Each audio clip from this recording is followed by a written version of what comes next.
আসসালামু আলাইকুম। আশা করি সবাই ভালো আছেন। সবাইকে শুভেচ্ছা আমাদের নতুন একটা ভিডিওতে। আজকে আমরা যে ইনকিউবেটরটা তুলে ধরবো এটা হচ্ছে কোয়েল পাখির ক্ষেত্রে 1800, হাঁস মুরগির ক্ষেত্রে 600। কোয়েল পাখি 7 দিন পর পর 600 করে ডিম বসাতে পারবেন, 1200 সেটার 600 হ্যাচার, এবং হাঁস ও মুরগির ক্ষেত্রে 400 সেটার 200 হ্যাচার পর্যায়ক্রমে 200 করে ডিম বসাতে পারবেন।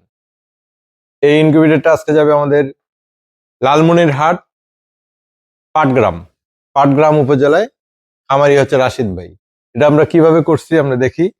এটা হচ্ছে রিজার্ভ পানির ট্যাঙ্কি, বডিটা মেলামাইন বোর্ডের, সুপার মেলামাইন বোর্ড, চতুর্দিকে থাইঙ্গেল কভার করা। কন্ট্রোলার হিসেবে আমরা XM18 ডুয়েল সার্কিট অরিজিনাল ভালো মানের কন্ট্রোলার ব্যবহার করেছি। এটা আমাদের দরজা, একটা গ্লাস আছে স্বচ্ছ।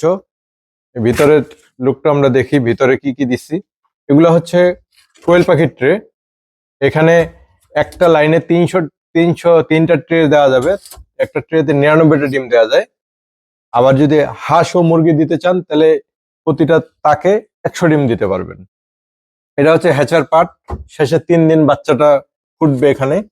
অর্থাৎ কোয়েল পাখি যদি ফুটান আপনি 14 দিন পরে ডিমটা আমরা এই হ্যাচার ট্রেতে বিছাই দিব, এবং মুরগির ডিমের ক্ষেত্রে 18 দিন পরে উপর থেকে নিচে দিব, এবং হাঁসের ডিম উপর থেকে নিচে দিব 25 দিনে।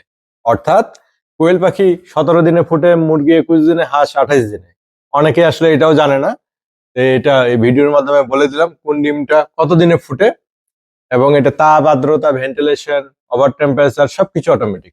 এরকম ধরনের ইনকিউবেটর প্রয়োজনে আমাদের সাথে যোগাযোগ করবেন ডিসপ্লেতে দেওয়া নাম্বারে। আমাদের লোকেশন ঠাকুরগাঁও সদর উপজেলা।